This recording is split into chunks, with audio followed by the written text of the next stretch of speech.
اللہ لا حول ولا قوة الا باللہ العلی العظیم رب اشرح لی صدری ویسر لی امری واحلل عقدۃ من لسانی یفقهوا قولی اعوذ باللہ من الشیطان اللعین الرجیم بسم اللہ الرحمن الرحیم الحمد للہ رب العالمین الحمد للہ کما ہوا اہلہ الصلاۃ والسلام علی سیدنا و نبینا طبیب قلوبنا و شفیع ذنوبنا سیدنا و سید الثقلین جد الحسن والحسین ابی القاسم محمد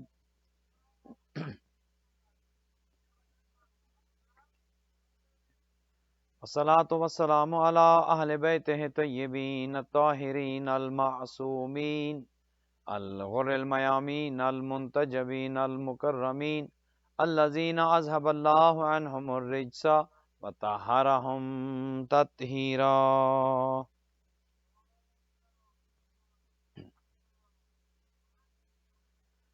رحمت اللہ علی احبابہم و اصحابہم وشیعتہم ومحبیہم اجمعین ولعنت اللہ علی اعدائہم وقاتلیہم وظالمیہم من الآن الى قیام یوم الدین اما بعد فقد قال رسول اللہ صلی اللہ علیہ وآلہ وسلم ان الحسین مصباح الہدا والسفینۃ النجاة. درود بھیجیے گا محمد والے.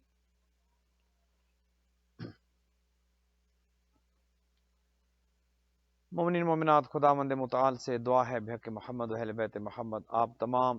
مومنین و مومنات کے جو اس وقت خاتون جنت سینٹر میں آج 8 محرم کو موجود ہیں یا اس پروگرام کو، اس مجلس کو آن لائن دنیا بھر میں جہاں جہاں بھی دیکھا سنا جا رہا ہے، خداوند متعال سب کے احوال پر رحمتیں اور برکتیں نازل فرمائے. آج کی مجلس کے بانیان جناب حسنین نقوی صاحب اور جناب افضل حیدر صاحب کے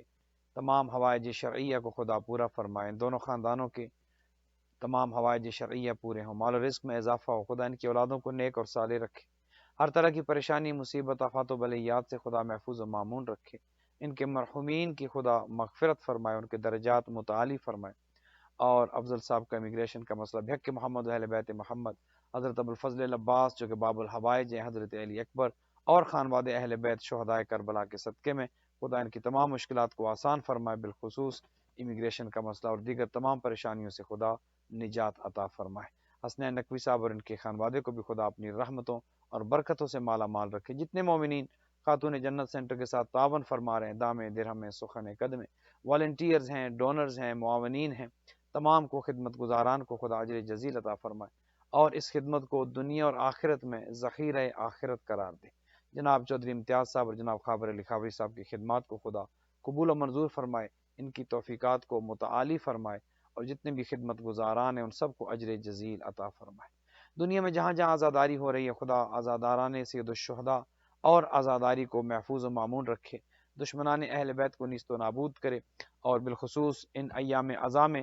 جو اہانت کر رہے ہیں اہل بیت کی امیر المؤمنین کے خلاف، جو نازیبا زبان استعمال کی جا رہی ہے، خداوند متعال دشمنان اہل بیت کو اگر قابل ہدایت نہیں ہیں تو نیست و نابود فرمائے، اور ملت جعفریہ کو بالخصوص، ملت مسلمہ کو بالعموم اتفاق و اتحاد کی دولت سے مالا مال فرمائے. ہمارے والی و سرپرست امام زمان اجل اللہ تعالی فرجہ شریف کے ظہور میں تعجیل ہو.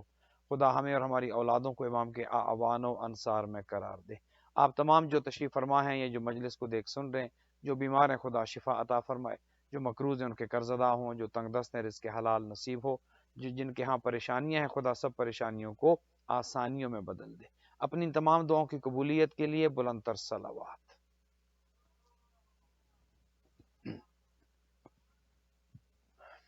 مومنین، جیسا کہ آپ کی خدمت میں عرض کیا تھا کہ جو گفتگو ہماری چاند رات سے شروع ہوئی تھی، عنوان کلام آپ کے سامنے ہے، وہ حدیث پیغمبر حضرت محمد مصطفیٰ صلی اللہ علیہ وآلہ وسلم کے، جس میں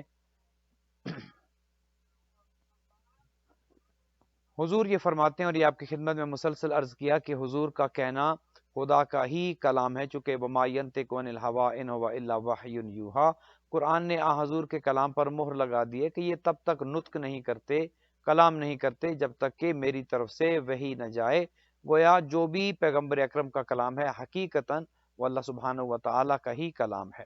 لہٰذا جب حضور یہ ارشاد فرماتے ہیں کہ ان الحسین مصباح الہدی و سفینۃ النجات، کہ میرا بیٹا حسین جہاں پر ہدایت کا چراغ ہے وہیں پر کشتی نجات ہے، تو بات ختم ہو جاتی ہے کہ ہدایت بھی حسین ابن علی سے ہی ملنی ہے، اور نجات بھی اگر کسی کو چاہیے، کوئی نجات کا متلاشی ہے، اگر کوئی اپنے آپ کو کامیاب و کامران کرنا چاہتا ہے تو ضروری اس کے لیے ہے کہ وہ سفینہ نجات پر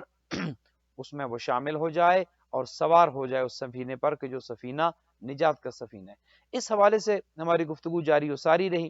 اور کل کچھ گزارشات کی، اور آج اس مضمون کو ہم کنکلوڈ کریں گے اور ایک نتیجہ نکالیں گے اور ایک روڈ میپ جسے کہتے ہیں، یہ جو پریکٹیکل عمل کی طرف ہم نے بڑھنا ہے، چونکہ دین بنیادی طور پر مختلف چیزوں سے مل کر بنا ہے۔ یہ سب چیزیں جتنی بھی ہیں یہ دین کا حصہ ہیں۔ مثلا عزاداری ہے تو ہمارے دین کا حصہ ہے، اصول دین ہے ہمارے دین کا حصہ ہیں، فروع دین ہے ہمارے دین کا حصہ ہیں، اسی طرح اخلاقیات ہیں، اسی طرح معاملات ہیں، یہ سب دین کا حصہ ہیں۔ جو بنیادی چیز ہے وہ دین ہے،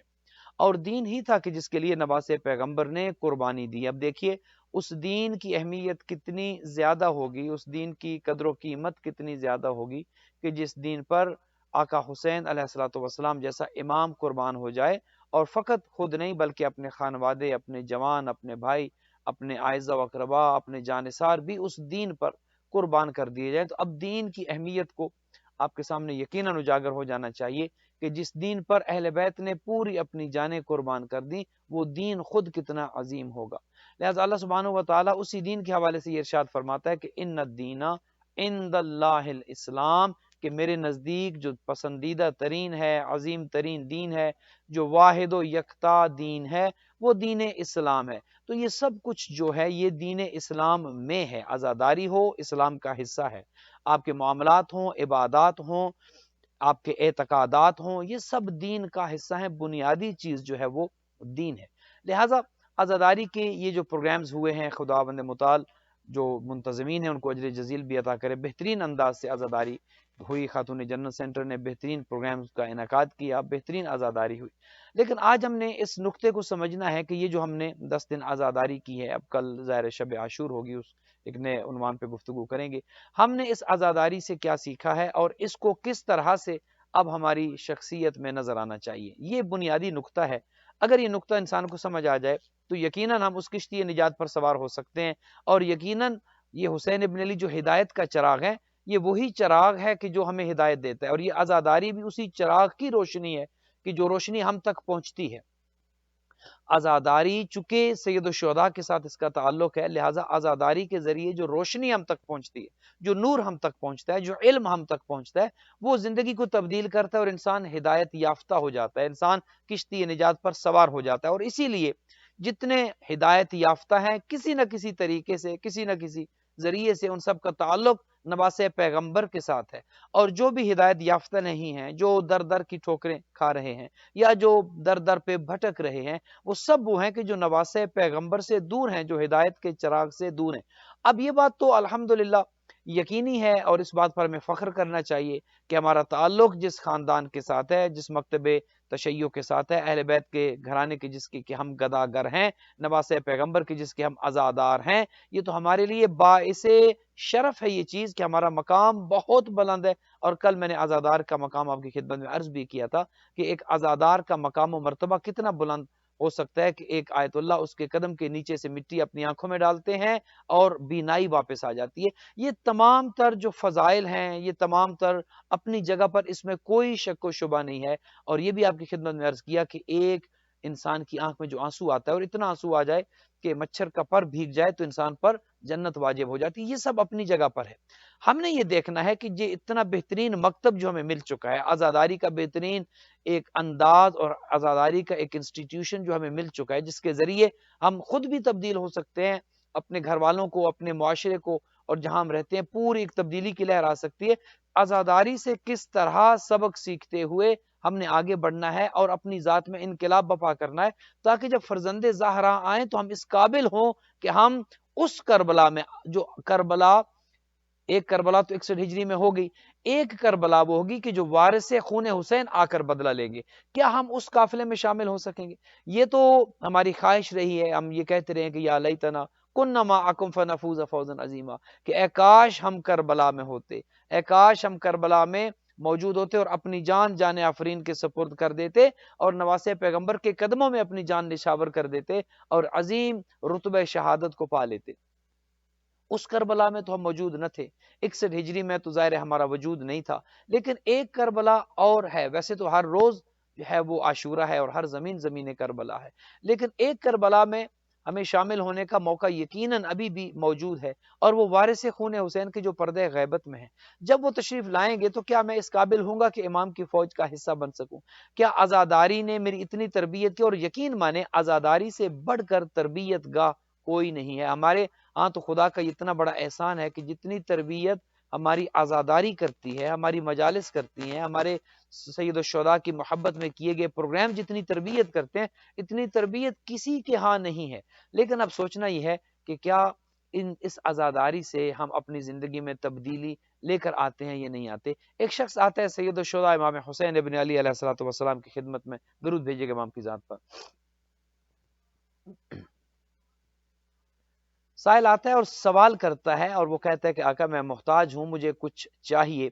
اب دیکھیے سید الشہداء کی جنہیں اللہ سبحانہ و تعالیٰ نے دنیا میں بھی اور آخرت میں بھی دینے والا قرار دیا ہے، جب جنت کا سردار انہیں بنا دیا گیا تو بات ختم ہو گئی، دنیا میں بھی ان کی سرداری ہے، آخرت میں بھی ان کی سرداری ہے۔ اسی لیے خواجہ معین الدین نے یہ کہا تھا کہ شاہ است حسین بادشاہ است حسین، کہ حسین شاہ بھی ہیں، حسین بادشاہ بھی ہیں۔ کیا مطلب کہ یہاں پر اس دنیا میں حسین ان کی شاہی ہے، حسین شاہ ہیں، اور آخرت میں یہی حسین بادشاہ ہیں، انہی کی بادشاہی ہے، چونکہ جنت بھی اللہ سبحانہ و تعالیٰ نے انہیں دے دی، انہیں سردار جنت بنا دیا ہے، تو دیتے تو یہی ہیں، عنایت یہی کرتے ہیں۔ اور آج کی مجلس کے توفیل سے جتنے مومنین و مومنات موجود ہیں، انشاءاللہ خدا سب کی امیدیں اور سب کے حوائج کو پورا کرے، انشاءاللہ سب کی دعائیں بھی آج کی مجلس میں انشاءاللہ قبول ہوں، اور جو آپ اتنے دنوں میں آتے رہے ہیں خداوند متعال جو آپ کے دل میں جائز شرعی حاجت ہے خدا وہ قبول کرے، اور مجلس اعظام نواسے پیغمبر کے توسل سے چیزیں ملتی ہیں، اولاد انہی کے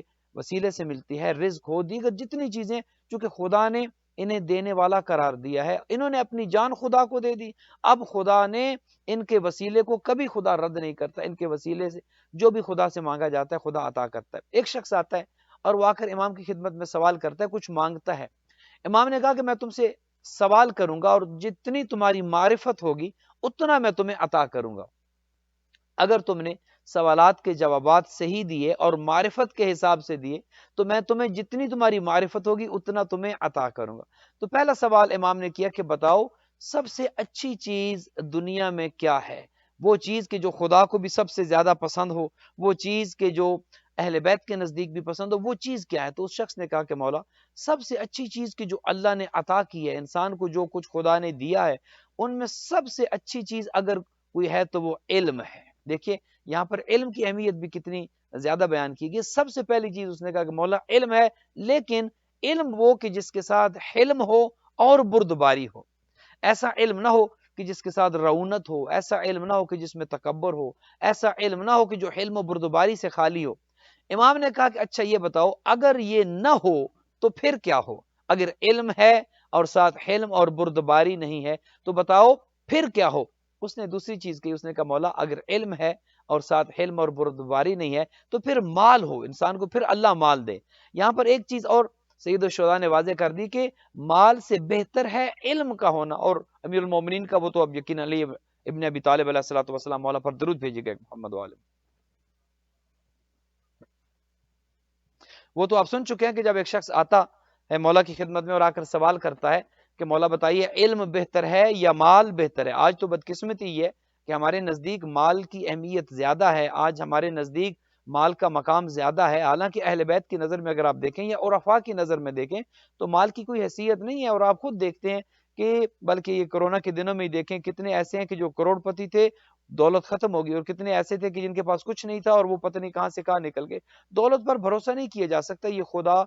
کا ایک نظام ہے اور وہ دیتا ہے، اور ساری دولت رزق بھی نہیں ہوتا۔ مولا نے کہا اچھا اگر علم ہو اور علم کے ساتھ حلم اور بردباری نہ ہو تو پھر کیا ہو؟ اس نے کہا مولا پھر یہ ہے کہ انسان کے پاس مال ہو لیکن مال کے ساتھ ساتھ جود و سخا ہو۔ یہ نہ ہو کہ انسان کے پاس مال تو ہے لیکن مال کے ساتھ سخاوت کی جو صفت ہے وہ نہیں ہے، جود و سخا کی جو صفت ہے وہ نہیں ہے۔ پھر ایسا مال نہ ہو کہ جس میں جود و سخا نہ ہو۔ یہ بھی دیکھیے کہ انسان کو اللہ سبحانہ و تعالیٰ نے جب مال دیا ہے تو دعا یہ کریں کہ ساتھ پھر انسان کو دل بھی دے، انسان کو ایسا جود و سخا کی صفت بھی انسان کو دے تاکہ وہ مال خرچ کرے۔ اور یہ آپ جو کہتے ہیں نا کہ ہر چیز بکتی ہے، میں یہ اکثر عرض کرتا رہتا ہوں کہ یقیناً بکتی ہے، جنت بھی گویا بک رہی ہے، آپ خرید سکتے ہیں۔ اللہ نے آپ کو دولت دی ہے، اللہ نے آپ کو مال دیا ہے، آپ خدا کے راستے پر خرچ کریں، اہل بیت کے راستے پر خرچ کریں، مجالس کو سپانسر کریں، مدارس کو ان کی مدد کریں، دینی اداروں کی مدد کریں۔ آپ جو پروگرامز ہو رہے ہیں، اب آپ کا خاتون جنت کا پروگرامز ہو رہے ہیں مجالس کی، اس کو ادارے کو بلڈنگ بننی ہے، اپنی جگہ خریدنی ہے، تو مال وہ ہو۔ اس شخص نے کہا مولا مال وہ ہو کہ جس کے ساتھ جود و سخا ہو۔ اگر مال ہو اور جود و سخا نہ ہو تو ایسے مال کا بھی کوئی فائدہ نہیں۔ مولا نے کہا اچھا یہ بات بھی صحیح ہے، لیکن اگر مال ہو اور جود و سخا نہ ہو تو پھر کیا ہو؟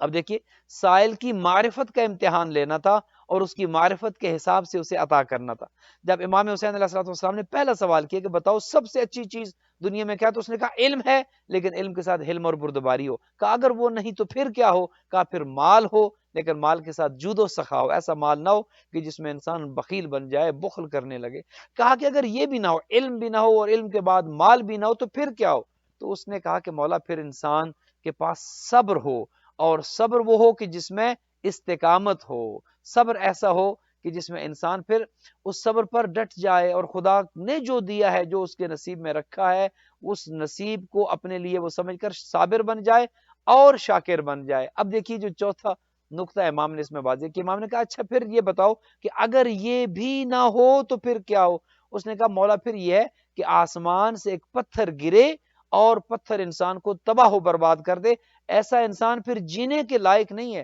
کہ جس کے پاس علم ہے، حلم اور بردباری نہیں ہے۔ چلیں علم نہیں ہے تو مال تو ہے، لیکن مال بھی نہیں ہے اور جود و سخا بھی نہیں ہے مال کے ساتھ۔ اس کے بعد اگر یہ بھی نہیں ہے پھر صبر بھی نہیں ہے، صبر میں استقامت بھی نہیں ہے، فرمایا ایسا شخص جینے کے لائق نہیں ہے۔ دیکھیے یہ عزاداری سید الشہداء جو ہمیں درس دیتی ہے وہ یہ دیتی ہے کہ سب سے پہلے تو چونکہ ہمارا تعلق جس خاندان کے ساتھ ہے وہ خاندان خود علم ہے، جیسے کہ اللہ سبحانہ و تعالیٰ نے علم لدنی دے کر بھیجا ہے، تو عزاداری کا سب سے پہلا درس یہ ہے کہ انسان علم رکھتا ہو، جاہل نہ ہو۔ اہل بیت کا چاہنے والا جاہل نہیں ہو سکتا، تو عزاداری میں سب سے پہلی، اور یہ عزاداری ہماری علم ہی کی تو پروگرامز ہے، علم ہی کی تو مجالس ہے، علم ہی کی تو محافل ہیں، اہل بیت کی تعلیمات ان میں عام ہوتی ہیں۔ بلکہ اس میں ایک اور نقطہ آپ کی خدمت میں عرض کرتا چلوں کہ دیکھیے لوگ کہتے ہیں کہ یہ علی کا ذکر بہت کرتے ہیں، یہ سید الشہداء کا حسین بن علی کا ذکر بہت کرتے ہیں۔ ہم یہ کہتے ہیں کہ مجالس ان کے نام پر بپا ہوتی ہیں، مجلس ہوتی ہے، اور خود حضور کی حدیث بھی ہے کہ اپنی مجالس کو زینوا مجالسکم بذکر علی بن ابی طالب، اپنی مجالس کو ذکر علی سے زینت دو۔ مجالس ان کی ہوتی ہیں لیکن ان کی مجالس میں ذکر خدا کا ہوتا ہے، ذکر توحید کا ہوتا ہے، ذکر نبوت و رسالت کا ہوتا ہے۔ مثلا میں نے کوئی بات کی، آپ نے کہا الحمدللہ، الحمدللہ کس کا ذکر ہے؟ خدا کا ذکر ہے۔ آپ نے کہا اللہ اکبر، کس کا ذکر ہے؟ خدا کا ذکر ہے۔ آپ نے کہا سبحان اللہ، گویا مجلس سید الشہداء کی ہو، ذکر علی ہو یا ذکر حسین ہو، ان کی مجالس میں علم ملتا ہے، اور وہ علم وہی ہے کہ جو اللہ سبحانہ و تعالی نے اس علم کو واجب کرا دی۔ تو ایک تو عزاداری کا جو بنیادی فلسفہ ہے وہ یہ کہ عزاداری میں علم عام ہونا چاہیے۔ عزاداری جب ہم کرتے ہیں تو عزاداری علم سے خالی نہ ہو، ہماری مجالس میں علم بڑھنا چاہیے، مجلس کے بعد کچھ نہ کچھ آپ کے علم میں اضافہ ہونا چاہیے۔ یہ نہ ہو آپ نے 1 گھنٹے کی مجلس کی، یا آپ نے 10 دنوں کی مجلس کی، یا آپ نے پورا 2 مہینے 8 دن کی مجالس کی، اور اس کے بعد آپ کے علم میں اضافہ نہیں ہوا۔ اگر یہ نہیں ہوا تو اس کا مطلب یہ ہے کہ ہمیں اپنی چیزوں پر کچھ نظر ثانی کرنی چاہیے۔ آج بدقسمتی یہ ہے کہ صورتحال انتہائی مخدوش ہو چکی ہے۔ آج کچھ ہماری مجالس وہ ہیں کہ جہاں پر ذکر اہل بیت کم ہو گیا ہے اور تبلیغ جو ہے وہ عمل پر زور زیادہ ہے۔ کہیں کچھ ایسی جگہ ہے جہاں پر عمل ہے اور اہل بیت کا ذکر نہیں ہے، فضائل اہل بیت نہیں ہے۔ کچھ ہوئے ہیں کہ جہاں پر فضائل ہی فضائل ہیں اور عمل کی بات نہیں ہے۔ دین میں نے آپ کی خدمت میں عرض کیا کہ دین ایک گلدستہ ہے، دین ایک مجموعہ ہے، اور عزاداری اس دین کو بہترین انداز میں سکھاتی ہے۔ عزاداری کا درس یہ ہے، نواسہ پیغمبر کا درس یہ ہے کہ جو بھی عزادار بن جاتا ہے پھر وہ دیندار بن جاتا ہے، پھر اس کے عقائد بھی صحیح ہوتے ہیں، پھر اس کا عمل بھی کمزور نہیں ہوتا۔ یہ نہ ہو کہ عقیدے میں تو انسان بہت اونچا چلا جائے لیکن عمل کے میدان میں انسان کمزور رہ جائے۔ عزاداری کا ایک درس یہ بھی ہے کہ جب کوئی نواسہ پیغمبر کے غم میں گریہ کرتا ہے، جس آنکھ سے آنسو بہتے ہیں وہ آنسو انسان کے دل کو نرم کرتے ہیں، اور جب دل نرم ہوتا ہے تو انسان عبادت کی طرف مائل ہوتا ہے۔ یہ ہو نہیں سکتا کہ انسان عزادار ہو لیکن دیندار نہ ہو۔ لہذا آج ہم نے اپنے آپ کے ساتھ ایک عہد بھی کرنا ہے کہ جہاں پر اپنے عقائد کو ہم نے درست رکھنا ہے، وہیں پر اپنے عمل میں اپنے اعمال کو بھی ہم نے بہتر کرنا ہے۔ اور ایک اور چیز آپ کی خدمت میں عرض کروں کہ دین فقط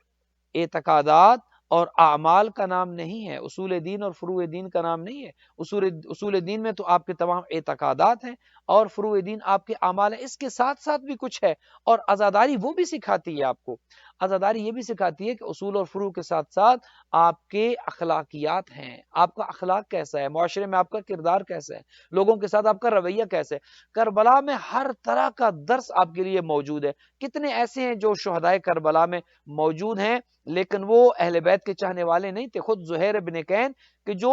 ایک دن پہلے تک دشمنان اہل بیت میں تھا، کہ جو اہل بیت کا چاہنے والا نہیں تھا، یہ مکہ سے جب قافلہ چلا تو زہیر بھی ساتھ ساتھ تھا لیکن دور دور اپنا خیمہ لگاتا تھا کہ کہیں نواسہ پیغمبر کے ساتھ میری ملاقات نہ ہو جائے، چونکہ اسے عثمانی کہا جاتا تھا کہ یہ اہل بیت کے مخالف جو ہے وہ مخالفین سے اس کا تعلق ہے۔ زہیر ابن کین لیکن جب نواسہ پیغمبر نے پیغام بھیجا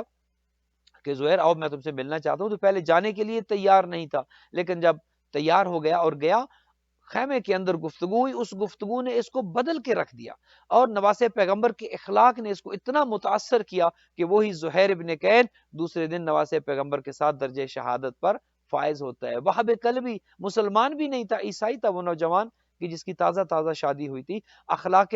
نواسہ پیغمبر سے اتنا متاثر ہوتا ہے کہ اپنی تازہ تازہ شادی اس کی ہو چکی ہے لیکن باوجود اس کے وہ اپنی زندگی کو قربان کرنا چاہتا ہے۔ تو ایک اور چیز ہم نے اپنی زندگیوں میں اس کو بھی عزاداری سے سیکھنا ہے، اور وہ یہ چیز ہے کہ جہاں پر اعتقادات اور اعمال کا گہرا تعلق ہے وہیں پر اخلاقیات بھی ہیں۔ آج بدقسمتی سے اگر لوگ پرچم حضرت ابوالفضل کے نیچے نہیں آ رہے، کشتی نجات پر سوار نہیں ہو رہے، اس کا مطلب کیا ہے؟ اس کا مطلب یہ ہے دین میں کوئی خرابی نہیں ہے، ہمارے مکتب میں کوئی خرابی نہیں ہے، ہم میں خرابی ہے، ہمارے اخلاقیات میں مسائل ہے، ہمارا اخلاق شاید اتنا اچھا نہیں ہے، ہم لوگوں کو قریب کرنے کی بجائے شاید دور کر رہے ہیں۔ چاہیے تو یہ تھا ہم لوگوں کو بلائیں، ہم لوگوں کو انوائٹ کریں، ہمارا اخلاق ایسا ہو، ہمارا کردار ایسا ہو، ہم اتنی محبتیں بانٹیں، ہم لوگوں کو اس طرح سے اٹریکٹ کریں کہ وہ نواسہ پیغمبر کے ذکر کی طرف آئیں۔ لیکن افسوس یہ ہے کہ ہم میں بھی کچھ خرابیاں ہیں، اور عزاداری سے ہی درس سیکھتے ہوئے ہم نے ان خرابیوں کو دور کرنا ہے، ہم نے اپنے اخلاق کو بہتر بنانا ہے، لوگوں کو اپنی طرف بلانا ہے۔ اہل بیت کے فضائل اتنے زیادہ ہیں، ہم کریں اہل سنت کو بلائیں، ضروری نہیں ہے کہ ہر مجلس میں تنقید کی جائے، ضروری نہیں ہے کہ ہر مجلس میں ہے وہ آپ لوگوں پر تبرہ ہی کریں، بہت سی اچھی چیزیں، اور تبرہ گالی کا نام بھی نہیں ہے۔ آپ نے اگر اظہار برات کرنا ہے اس کا بھی اسلوب ہے، اس کا بھی ایک طریقہ ہے۔ بعض اوقات آپ کی ایک بات کہ جس سے ملک میں آگ لگ جائے، جس میں پوری دنیا میں گویا آگ لگ جائے، اس بات کرنے سے شاید فائدہ آپ کو کم اور نقصان زیادہ ہو، لہذا ایسی چیزوں سے بھی اجتناب کرنا چاہیے، ہمارا اخلاق بہتر ہو۔ آج دنیا بھر کے حالات آپ کے سامنے، اور آپ دیکھ رہے ہیں کہ میرا اشارہ کس طرف ہے، تو بعض اوقات ہم میں بھی خرابی ہوتی ہے اور شاید ہم عزاداری سے وہ سبق نہیں سیکھ سکتے۔ میں کہتا ہوں کہ عزاداری وہ واحد انسٹیٹیوشن ہے جس میں آپ کو ہر چیز ملتی ہے، آپ کو عقیدہ بھی عزاداری سے ملتا ہے، آپ کو عمل بھی عزاداری سے ملتا ہے، آپ کو درس اخلاق بھی عزاداری سے ملتا ہے، آپ کو معاملات کا درس بھی عزاداری سے ملتا ہے۔ لیکن ضرورت اس امر کی ہے کہ ہم کتنا سیکھتے ہیں۔ آج ہم نے جب عزاداری کے یہ ایام جو ہے وہ اس مرحلے تک پہنچ چکے ہیں کہ نواسہ پیغمبر کی شہادت کا جو روز عاشور ہے، اور انشاءاللہ جیسے ابھی چودھری صاحب اعلان بھی کر رہے تھے کہ سیٹرڈے کو، گو کہ یہ بھی اس میں بھی اس دفعہ اختلاف ہو گئے، ہونا تو نہیں چاہیے تھا۔ ہمارے ہاں یہاں پر ہیوسٹن میں ایک درود بھیجیے گا محمد وآل محمد علیہ الصلوۃ والسلام۔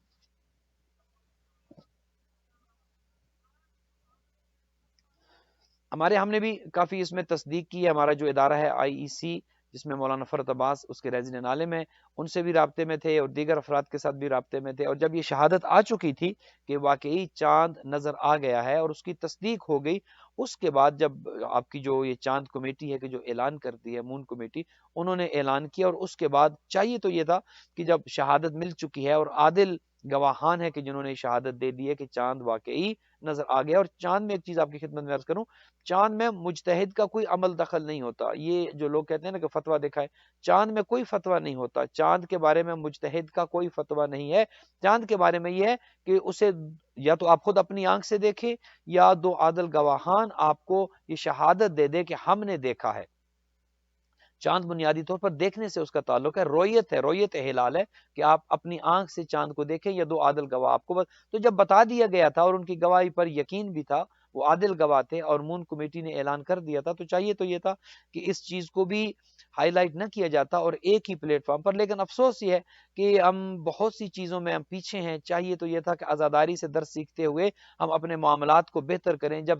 محرم کا اعلان ہو گیا اور اس حساب سے سیٹرڈے کو عاشورہ بھی بنتا ہے. عزاداری سکھاتی کیا ہے؟ عزاداری وحدت سکھاتی ہے. عزاداری 72 تھے لیکن وہ 72 ایک تھے. 72 کی بات ایک تھی، ان کا قول ایک تھا، ان کا فعل ایک تھا. وہ ایک دوسرے پر جانے قربان کرنے کے لیے تیار تھے. ان میں سے ہر ایک اپنی رائے کو لے کر اپنی شخصیت کو منوانے کی کوشش نہیں کر رہا تھا. جب مسلم ابن اوسجہ کے پاس حبیب ابن مظاہر آتے ہیں اور مسلم ابن اوسجہ کی شہادت کا بالکل وقت ہے، وہ شہید ہو رہے تھے جب روز عاشورہ، تو یہ پانی جو ہے وہ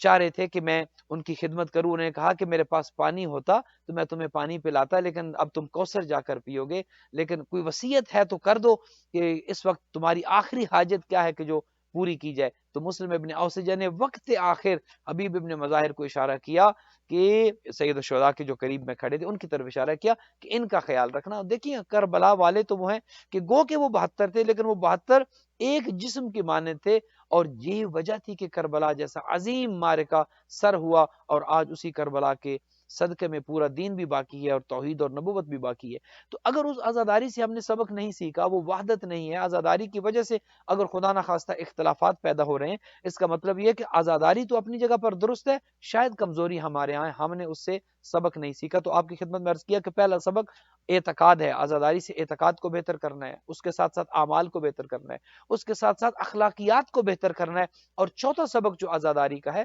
وہ معاملات کو بہتر کرنا ہے. دین میں ایک اور چیز ہے جو معاملات ہیں، اور افسوس کے ساتھ یہ عرض کرتا ہوں کہ ہماری توجہ معاملات کی طرف شاید کم ہوتی ہے. ہم اگر دین پر عمل کر رہے ہیں تو ہم یہ سمجھتے ہیں کہ فقط ایمان اور عمل کا نام دین ہے. نہیں، ایسا نہیں ہے. اس کے بہت سے دیگر اجزاء بھی ہیں اور ان میں معاملات بھی ہیں. آپ کا لوگوں کے ساتھ تعلق کیسا ہے، آپ دوسرے افراد کے ساتھ کیسے ہیں، وہ مسلمان ہیں یا غیر مسلم ہیں،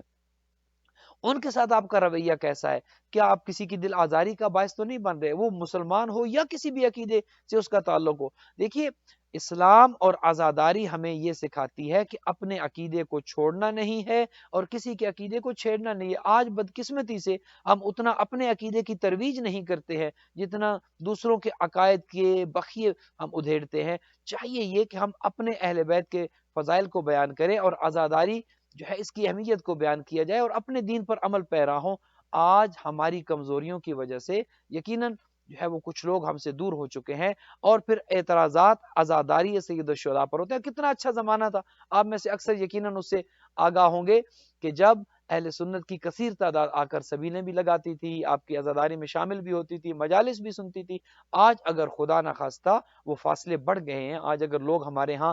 آنے سے کترا رہے ہیں یا لوگ ہمارے ہاں نہیں آ رہے، اس کا مطلب یہ کہ عزاداری تو وہی ہے، ہم میں کمزوری ہے. ہم نے شاید اس کی نہج کو بدل دیا ہے، ہم نے شاید اس کی روش کو بدل دیا ہے، ہم نے شاید اس کے انداز کو بدل دیا ہے اور ہم نے وہ نواسے پیغمبر کے ذکر میں جو جاذبیت ہے، جو کشش ہے، ہر ایک کھنچا چلا آتا ہے. اور یہ دیکھیے 1400 سال پہلے کا واقعہ، میں پہلے بھی عرض کر چکا ہوں کہ کسی کا باپ مر جائے، دادا مر جائے، رشتہ دار مر جائیں، سال 2 سال 4 سال 5 سال آپ کو غم بھول جاتا ہے، تاریخیں بھول جاتی ہیں. کتنا بڑا معجزہ ہے کہ 1400 سال کے بعد بھی آج وہ ذکر اسی طرح سے جاری و ساری ہے اور اس ذکر میں جو ہے اتنی جاذبیت ہے کہ لوگ کھنچے چلے آتے ہیں. غیر مذاہب کے افراد بھی اس میں آتے ہیں، دیگر ادیان کے لوگ بھی اس میں آتے ہیں، ہر نظریے اور عقیدے کا انسان اس میں آتا ہے. اور ہندو اب دیکھیے کتنے ایسے معجزات ہیں. ایک واقعہ میں آپ کی خدمت میں عرض کرتا ہوں، ایک درود بھیجیے گا محمد وآل محمد علیہ الصلوۃ والسلام.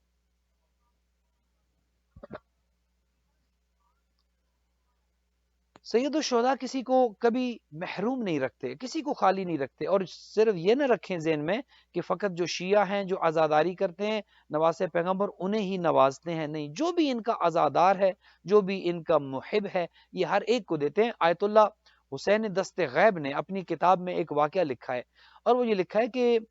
ہندو جو ہے ہندوستان میں وہ عزاداری میں شامل ہوتے تھے، کچھ بزنس مین تھے، وہ نیاز دیتے تھے، سبیلیں لگاتے تھے، اور وہ اہل بیت کا جب ذکر ہوتا اور جلوس نکلتا، ماتمی جلوس، ماتمیوں کی خدمت کرتے۔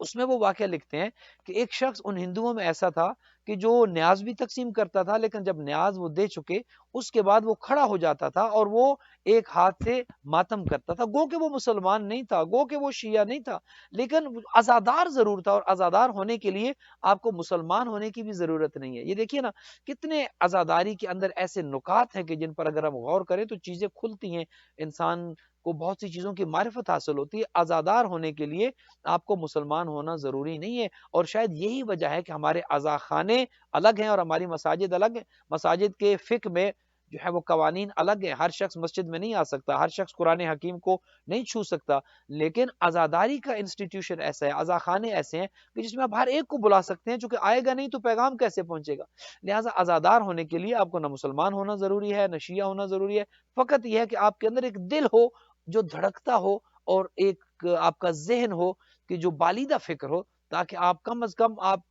جو ہے آپ کی سوچ تنگ نہ ہو، آپ کی سوچ محدود نہ ہو۔ جو لوگ سوچنا نہیں چاہتے، معرفت حاصل نہیں کرنا چاہتے، ان کی بات الگ ہے۔ تو ہندو کتنے زیادہ ہیں کہ جو عزادار ہیں، اور پھر انہیں اس ہندو کے بارے میں وہ لکھتے ہیں کہ وہ نیاز دیتا اور نیاز کے بعد وہ حلقہ میں کھڑا ہو جاتا اور ایک ہاتھ سے وہ ماتم کیا کرتا تھا۔ آیت اللہ حسین دست غیب نے اپنی کتاب میں لکھا ہے۔ وہ لکھتے ہیں کہ جب وہ انسان دنیا سے مرا تو ہندو آپ جانتے ہیں کہ وہ جلاتے ہیں، جب انسان مر جاتا ہے تو اس کو وہ جلاتے ہیں، تو جب اسے جلایا گیا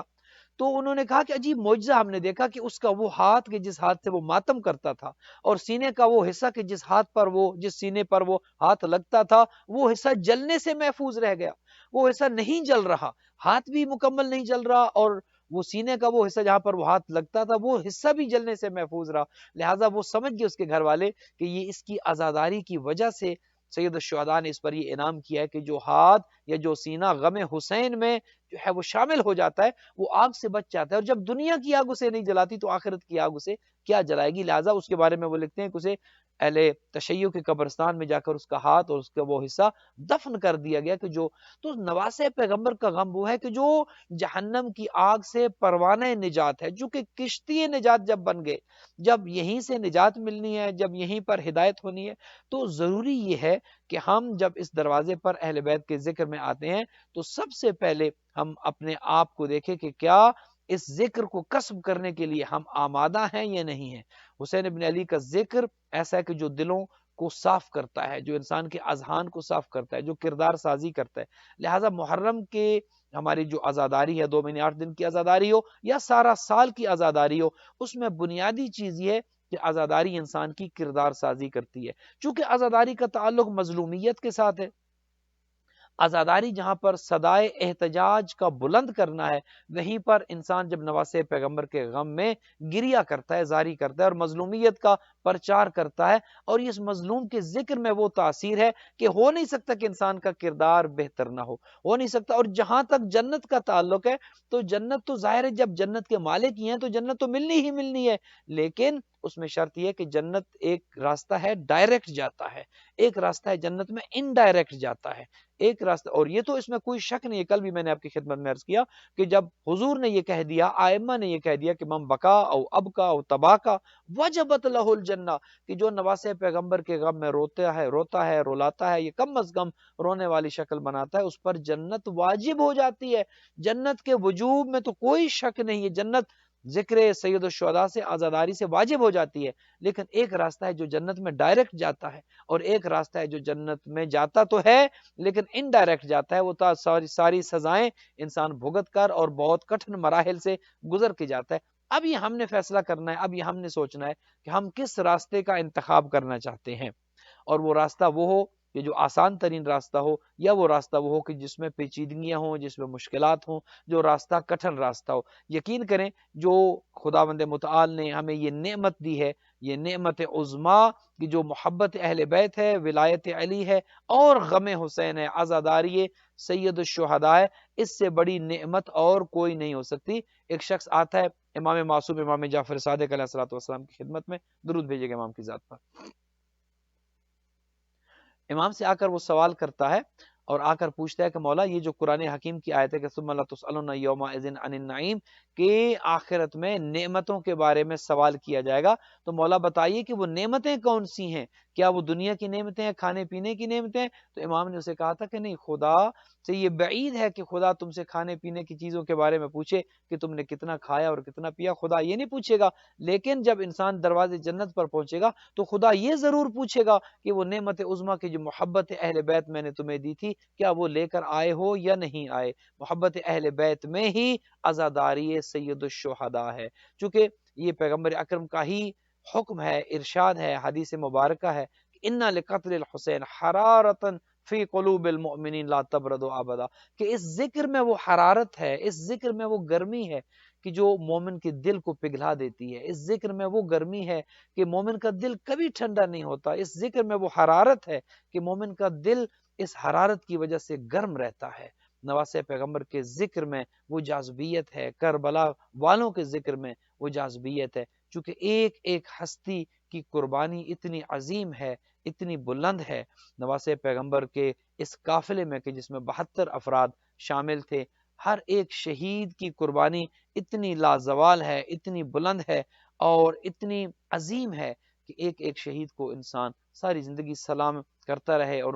ان کی عقیدت اور ان کو سلام آخر اور ان کو سلام عقیدت پیش کرتا رہے انسان تو کم ہے۔ آج جس شہید کا ہم نے ذکر کرنا ہے وہ شہید کوئی عام شہید نہیں ہے، وہ حسین کی آنکھوں کا نور ہے، وہ حسین ابن علی کا نور چشم ہے، اور وہ شہید ہے کہ جس کے بارے میں آقا فرماتے تھے کہ جب بھی مجھے اپنے نانا کے چہرے کی زیارت کا اشتیاق ہوتا، میں ہم شکل پیغمبر بیٹے علی اکبر کو دیکھ لیتا، مجھے نانا کی زیارت ہو جاتی۔ عزادارو، آج اس شہید کا ذکر کرنا ہے کہ جو کڑیل جوان ہے۔ جوان کی موت بہت مشکل ہوتی ہے، انسان برداشت نہیں کر سکتا، اور وہ جوان کے جو ہم شکل پیغمبر ہو۔ روایت یہ کہتی ہے کہ مدینہ کی گلیوں میں جب حضرت ابوالفضل عباس اور حضرت علی اکبر چلا کرتے تھے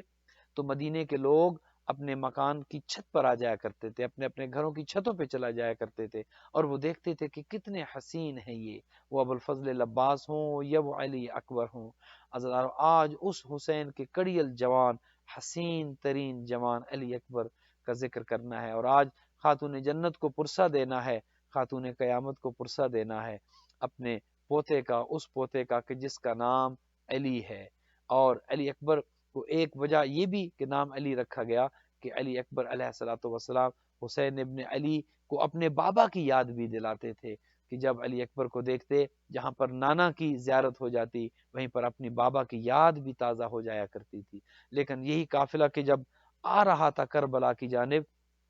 ایک وقت وہ آیا، نواسے پیغمبر گھوڑے پر سوار تھے اور ساتھ گھوڑے پر حضرت علی اکبر سوار تھے، تو نواسے پیغمبر کو اونگ آ گئی، اور جب آنکھ کھلی تو ایک جملہ کہا کہ انا للہ و انا الیہ راجعون۔ عزادارو، یہ جملہ کہنا تھا تو بیٹا علی اکبر جو ساتھ ساتھ چل رہے تھے ایک سوال کیا، کہا بابا یہ جملہ تو تب کہا جاتا ہے جب کسی کی موت کی خبر انسان سنتا ہے، بابا یہ جملہ آپ نے کیوں کہا؟ تو امام حسین نے یہ ارشاد فرمایا کہ علی اکبر، ابھی ابھی میری آنکھ لگ گئی تھی اور میں نے یہ دیکھا کہ کوئی یہ کہہ رہا ہے کہ یہ قافلہ تو موت کی جانب جا رہا ہے، موت کا سننا تھا۔ علی اکبر نے سوال کیا، بابا اولسنا علی الحق، کیا ہم حق پر نہیں ہیں؟ کہا ہاں بیٹا، ہم حق پر تو ہیں۔ اور علی اکبر نے جب یہ سنا کہ ہم حق پر ہیں، کہا بابا پھر خوف کیا، پھر غم کیا کہ موت ہم پر آ پڑے یا ہم موت پر جا پڑے؟ عزادارو، موت کو ایسے دل سے لگانے والے، موت سے محبت کرنے والے، پھر وہ روز آ گیا کہ جو روز عاشورہ تھا۔ عزادارو، قافلہ حسینی میں جو مؤذن تھے وہ حجاج ابن مسروق تھے جو آذان کہا کرتے تھے، لیکن ادھر عاشورہ کی فجر طلوع ہوئی، ادھر نواسے پیغمبر نے آج اپنے مؤذن کو تبدیل کر دیا۔ جانتے تھے میرا ہم شکل پیغمبر بیٹا آج اس دنیا سے چلا جائے گا اور بابا کے پاس جا کر کوثر پیے گا۔ کہا علی اکبر بیٹا آج آزان آپ نے کہنی ہے۔ عزادارو ادھر علی اکبر جب گلدستے آزان پہ گئے اور یہ کہا اللہ اکبر، عجیب کوہرام تھا، شاید وہی کوفہ والی آزان بیویوں کو یاد آ گئی، بی بی زینب ام کلثوم کو وہی ہے حضرت امیر المؤمنین کی آزان یاد آ گئی کہ جب شہید محراب کوفہ نے گلدست آزان پر جا کر کہا تھا اللہ اکبر، عزادارو ہر آنکھ اشک بار تھی، گویا ایک عجیب ماتم بپا تھا۔ علی اکبر نے آزان کہی اور پھر وہ عاشور کا دن شروع ہوا، اصحاب جانے لگے، انصار جانے لگے، قربانیاں ہونے لگی۔ عزادارو پھر ایک وقت وہ آ گیا کہ جب دوستوں میں سے کوئی نہ بچا، جب ساتھیوں میں سے کوئی نہ بچا، جب انصار میں سے کوئی نہ بچا، حر بھی شہید ہوئے، مسلم ابن اوسیہ بھی شہید، حبیب بھی شہید، جتنے اصحاب و انصار تھے سب شہید ہو گئے۔ روایت یہ کہتی ہے جب سب اصحاب و انصار شہید ہوئے، بنو ہاشم کے جوانوں نے ایک میٹنگ کی، اکٹھ کیا اور اس میں کہا کہ دیکھو اب تو جو جا رہے تھے دوستوں میں سے، اصحاب میں سے، انصار میں سے، وہ تو چلے گئے، اب کوئی نہیں بچا، اب نواسے پیغمبر تنہا رہ گئے ہیں۔ دیکھو جب تک ہم ہیں نواسے پیغمبر کو کوئی دکھ نہ پہنچنے دیں گے۔ ہر ایک نے کہا پہلے میں جاؤں گا، پہلے میں جاؤں گا۔ عزادارو لیکن جب جانے کا وقت آیا، نواسے پیغمبر نے سب سے پہلے اپنے ہم شکل پیغمبر علی اکبر کو تیار کیا۔ علی اکبر تیار ہوئے، بہت مشکل تھا علی اکبر کو تیار کرنا، وہ بیٹا کہ جب دیکھ کے جو سامنے جوان ہوا ہو۔ عزادارو روایت یہ کہتی ہے کہ سید الشہداء نے کہا علی اکبر جاؤ اپنی ماں سے مل کر آ جاؤ، جاؤ ودا کر کے آ جاؤ۔ ایک ماں تو وہ تھی کہ جس ماں نے جنم دیا تھا اور ایک ماں بی بی زینب تھی کہ جس نے پالا تھا۔ عزادارو روایت یہی کہتی ہے کہ جب علی اکبر گھوڑے پر سوار ہو کے آتے ہیں بیویوں سے ملنے کے لیے، بی بی زینب سے وداع آخر کے لیے، روایت یہ کہتی ہے جب بیویوں کو پتہ چلا نا کہ علی اکبر میدان کی طرف جا رہے ہیں، عزادارو بیویوں نے ایک حلقہ بنا لیا، علی اکبر گھوڑے پر سوار ہیں، بیویوں نے حلقہ بنا کر ماتم کرنا شروع کیا۔ کوئی بیوی کہتی ہے واہ علیہ، کوئی بیوی کہتی ہے واہ محمدہ، عزادارہ کوئی بیوی کہتی ہے واہ حسنہ۔